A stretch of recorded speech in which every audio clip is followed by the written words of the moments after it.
The Ravens. They say allegedly that they got a plan. They allegedly have a plan To get Ray Lewis. No. They have a plan for Patrick Queen and Matabike. Now, my first question is like, what is the plan?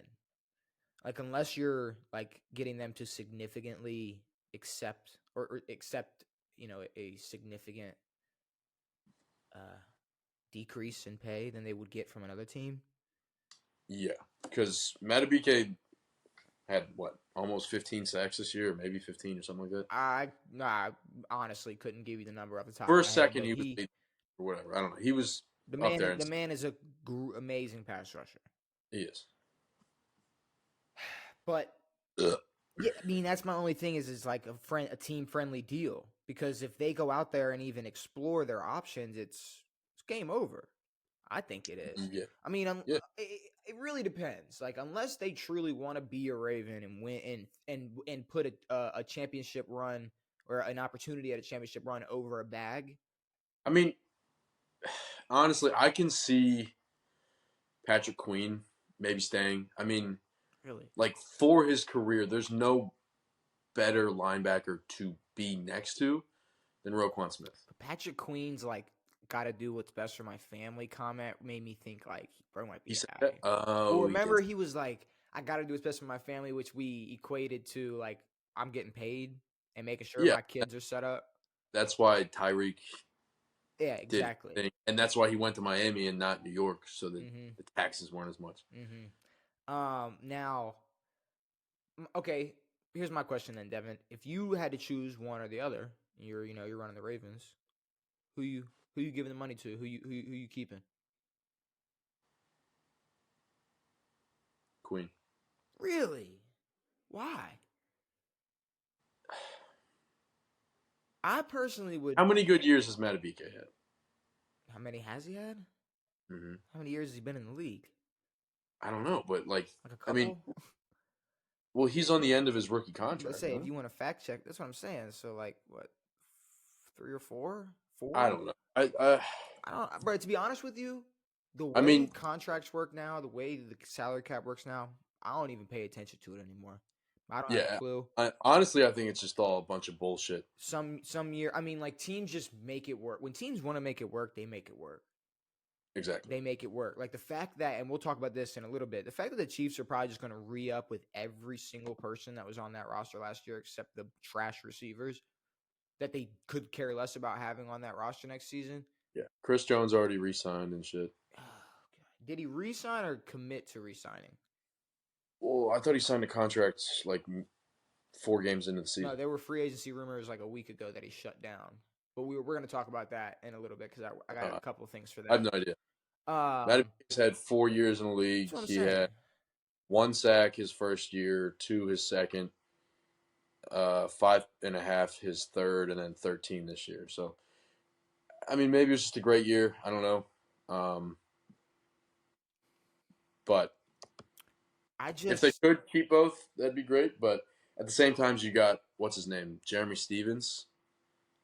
I just look at the Ravens. I just look at who?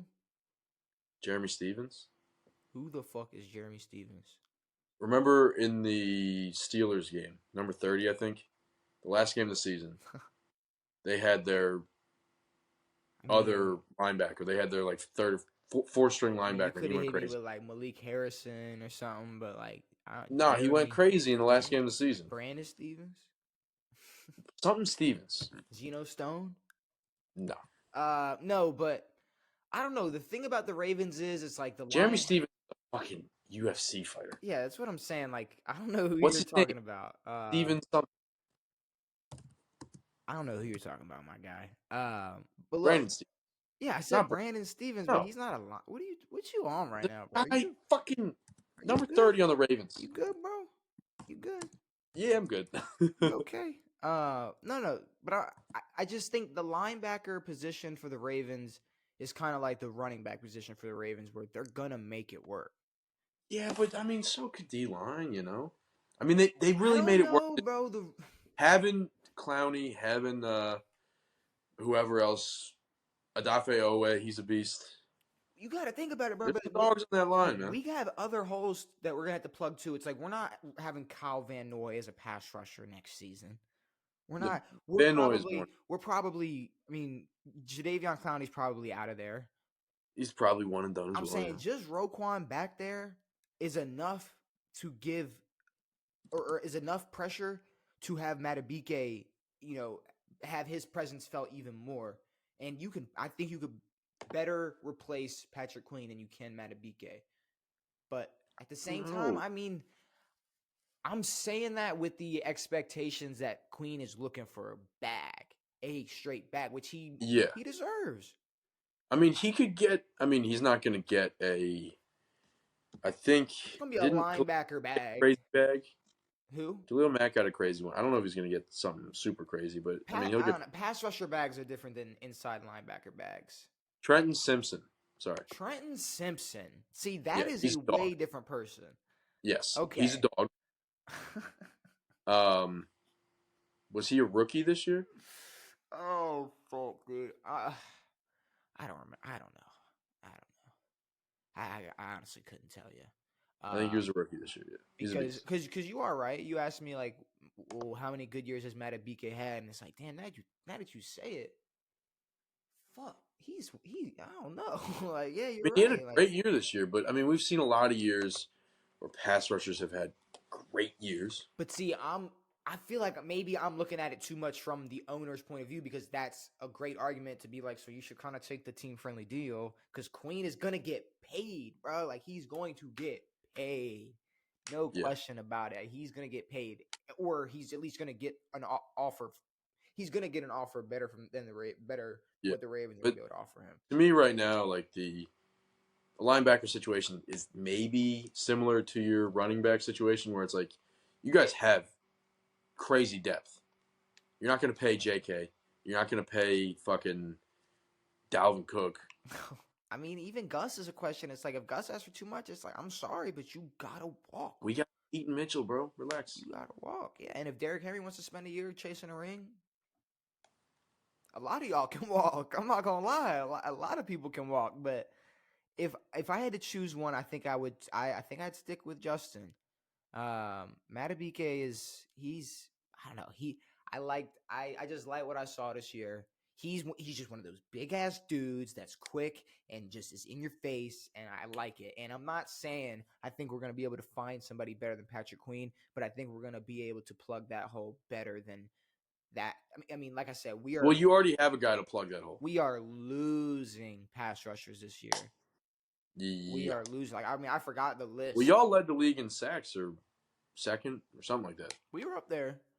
You guys were up there for most of the season. We were up there. I don't know where it finished. But as an entire defense, we were up there. But it's like we're the best defense. I'm gonna expect a decrease in how good our defense is next year. But that's me saying maybe we go from allowing 13.5 points to 16.5 points. I'm not saying I think it's going to be some crazy drop where we look like we're a Pac-12 defense. Like, no, we'll still do our thing. But I think I'd stick with Madubuike. But you know what's crazy? What's up? Is that no one ever everyone talks shit about the Pac-12 defense, and then we hype up all the Pac-12 quarterbacks, and they've never been good. Okay, so I've been on that. Yeah, but none of them have ever been good. See, am I wrong? I may be wrong. I don't know. No, I don't know. Not wrong. Like, what Pac-12 quarterbacks are? That's a great question. Can we look that up? Can we find like the best? Yeah. Because I mean, Matt Leinart. If I say we can start blurting out names, but I don't really want to I don't want to get anything wrong. But so what should we look up? Just best current NFL QBs. Well, I kind of want to look up ever. I mean, okay, Andrew Luck. Okay, that's ever. I'm gonna go currently, and you go ever. I'm gonna go active. You go all time. All right. So number 9, Tyler Huntley. Which is fair. Number 8, Sam Darnold. Garbage. Number 7, Davis Mills. Dick cheese. Wait, when was this posted? This was posted December 8th, 2023. Okay, awesome. So yeah, last year. Marcus Mariota. A couple months ago. Marcus Mariota. Yeah, trash. Jake Browning. Trash. Gardner Minshew. That's the best name so far. I'm not gonna lie. That is the best name. That's a decent name. Jared Goff. There you go. There's one. Cal. There's 1 point for the guys. Justin Herbert. Herbo. Oregon. Give it to Herbo. You got to give it to Herbo. And then which this doesn't count because I don't think it counts, but it doesn't count because it's not this. A-Rod. Aaron Rodgers. So yeah, he played, but he's a JUCO bandit, dude. He went to JUCO. Yeah, so I mean, doesn't count. What are you talking? I'm saying, like he played in college 20 years ago. Like, yeah, no, agree. I think the Pac-12 defense was a little different of a. I honestly can't tell you what the Pac-12 defense. Like, I don't know the history of the Pac-12. Yeah, like I can't tell you if 20 years ago their DBs were just that bad, as they are now. But yeah, either way. One more Ravens topic, because I know I'm sure a lot of people are watching, like, when are we going to stop talking about the Ravens? We will in a minute. But Ravens say, they just came out with this little thing saying they want to give Lamar even more control of the offense. Now, when I heard that, I didn't know if they meant, like, he's gonna have a bigger role in. Well, he was supposed to throw for 6,000 yards this year.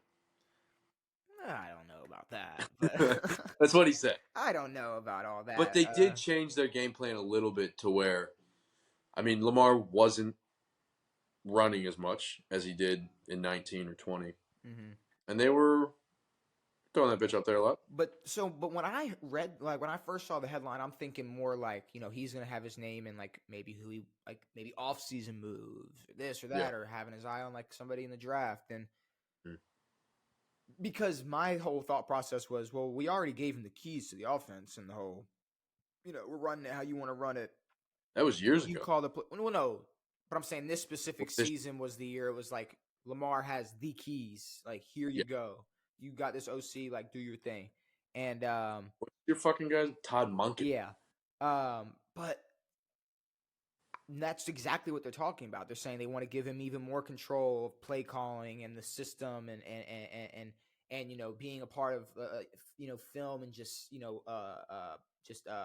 not film, but just game planning, just all this. And I'm like, I mean, okay, like I thought that was already happening, but, like, I don't know. Like it. It makes me two things. It makes me, like, worried and happy because it's like, damn, like, bro won an MVP and they still feel like they could give him more control. Okay, but maybe, just maybe, this was the perfect. Well, let me say two things. This might be the perfect amount of control he needs. You know what I mean? Yeah. Because there's a point. How much more freedom when it comes to running the offense does he really need? I'm saying, like, because he's producing. Like, there's a point where maybe you have an offensive coordinator for a reason. Yeah, and it's like this guy just giving his job to Lamar. Yeah, and it's like there's it's like glass half full, half empty type thing. Like, this could go. I did see a video the other day of Brady and Belichick in the film room, and, like, to me, I don't know, maybe it was just a one-off video, but it was like Brady was basically, like, making the plays. Like, but I feel like he was very, very involved in the plays that they ran and everything like that. But if you asked me across the board, like, I think Matt Stafford is very involved in the way their offense for sure works. I think. Let me fucking yuck this bitch. Like, I'm sure even like Dan Campbell and Jared Goff have a lot of conversations about the offense. Like, I mean, I really hope. I know that no one's talking to Zach Wilson. No, it's Robert Saleh and Zach Wilson sitting in a room together talking about moms and shit. But it's like, I don't know, like, the fact that there's a thought that he could have even more control. It's like, all right, yeah.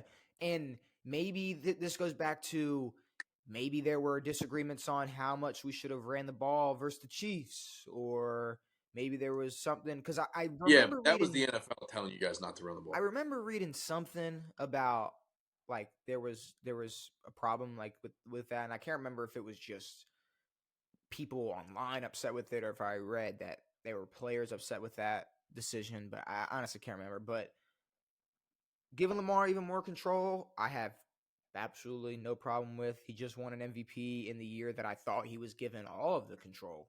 So sure, like I said, there's a and honestly the loss against the Chiefs, number one, like wasn't nearly as bad as of a performance from him that we've seen in the past in the playoffs. Not even close. Like he did not lose that game. Bro, Zay Flowers lost that game. Zay Flowers lost that game, and our And then offense, our game, our play calling lost us that game. Yeah, no, you guys had that game in the bag. The defense held that fucking shitty offense. That offense fucking blows dick. Yeah. Like, it's terrible.